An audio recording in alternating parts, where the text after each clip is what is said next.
Baik, selamat siang, dokter.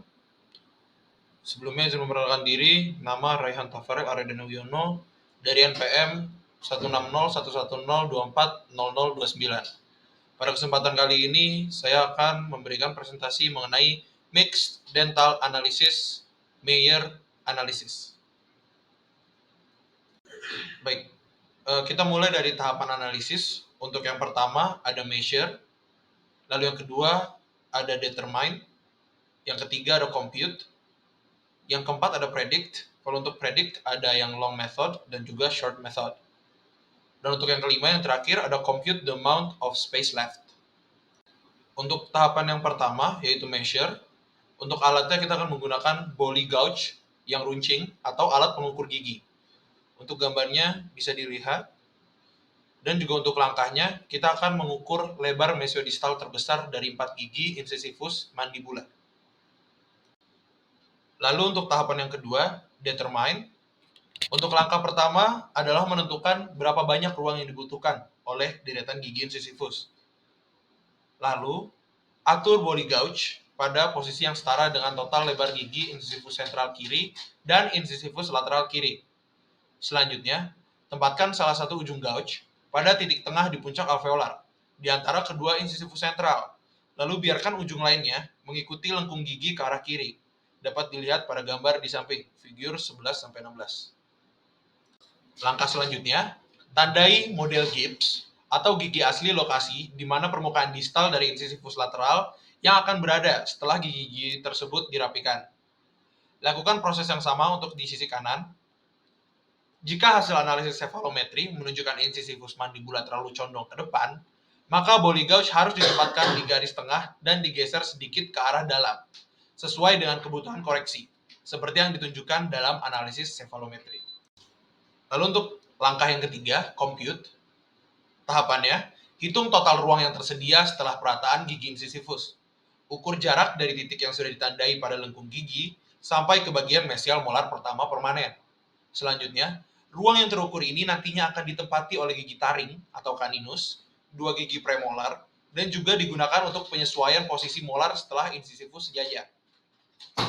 Lalu, catat hasil pengukuran untuk sisi kiri dan kanan pada formulir analisis gigi campuran atau Mixed Dentition Analysis. Selanjutnya ada tahapan predict yang long method. Pertama, kita akan menggunakan tabel probabilitas untuk memperkirakan ukuran gigi taring dan premolar yang belum erupsi. Dalam praktek klinis, prediksi dengan akurasi 50% lebih sering digunakan karena memberikan hasil yang lebih mendekati kenyataan.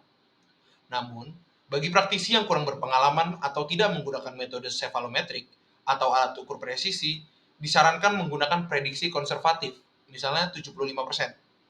Di kolom atas tabel mandibula, tertera ukuran gabungan 4 gigi incisivus, sedangkan di sisi kanan, baris-baris menunjukkan kisaran ukuran gigi taring dan premolar berdasarkan ukuran incisivus.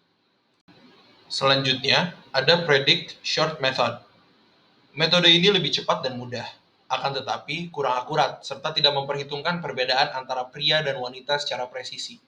Untuk langkah-langkahnya, yang pertama, hitung jumlah lebar incisivus mandibula. Lalu kita akan bagi dua. Lalu selanjutnya akan ditambahkan 10,5 mm untuk prediksi gabungan lebar gigi taring dan premolar bawah, dan 11 mm untuk prediksi gabungan lebar gigi taring dan premolar atas. Setelah menghitung dengan metode panjang maupun pendek, catat hasilnya pada formulir analisis gigi campuran untuk masing-masing sisi dan rahang. Selanjutnya, kita akan berlanjut ke prosedur on maxillary arch. Prosedur untuk rahang atas secara umum sama dengan rahang bawah, akan tetapi tabel prediksi untuk rahang atas berbeda. Lalu harus ada penyesuaian untuk memperbaiki overjet saat menghitung ruang bagi incisivus. Untuk menentukan letak kekurangan ruang, sangat penting untuk memilih alat manajemen ruang yang tepat. Pemeriksaan radiografi juga diperlukan untuk melihat, yang pertama, apakah ada gigi permanen yang hilang, lalu posisi tumbuh gigi yang tidak normal, selanjutnya bentuk mahkota yang tidak biasa.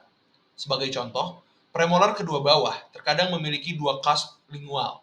Jika demikian, ukur langsung mahkota gigi melalui radiogram periapikal untuk memperkuat estimasi analisis gigi campuran. Tahapan selanjutnya yaitu tooth space available.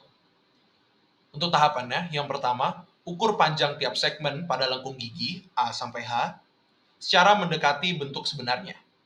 Selanjutnya, hitung perimeter lengkung dari mesial molar pertama satu sisi ke molar sisi lainnya melalui titik kontak gigi belakang dan tepi insisal gigi depan. Selanjutnya, bagi lengkung menjadi beberapa segmen lurus agar lebih mudah diukur. Oke, untuk selanjutnya, ada measure needed space. Untuk pengukurannya, yang pertama, lebar mesiodistal gigi yang sudah erupsi dari titik kontak satu ke titik lainnya. Biasanya digunakan gigi insisifus bawah. Untuk yang kedua, prediksi ukuran gigi yang belum erupsi, taring dan premolar, menggunakan tabel probabilitas. Selanjutnya, jumlahkan semua lebar gigi. Selanjutnya, lalu bandingkan dengan ruang yang tersedia. Jika gigi permanen lebih lebar dari ruang, maka akan terjadi crowding. Jika ruang lebih banyak dari kebutuhan, akan ada spasi di antara gigi. Untuk rumus sederhana, ruang tersedia dikurangi ruang yang dibutuhkan sama dengan surplus atau kekurangan ruang. Sekian presentasi Mixed Dental Analysis, Major Analysis dari saya. Kurangnya mohon maaf. Terima kasih, selamat siang.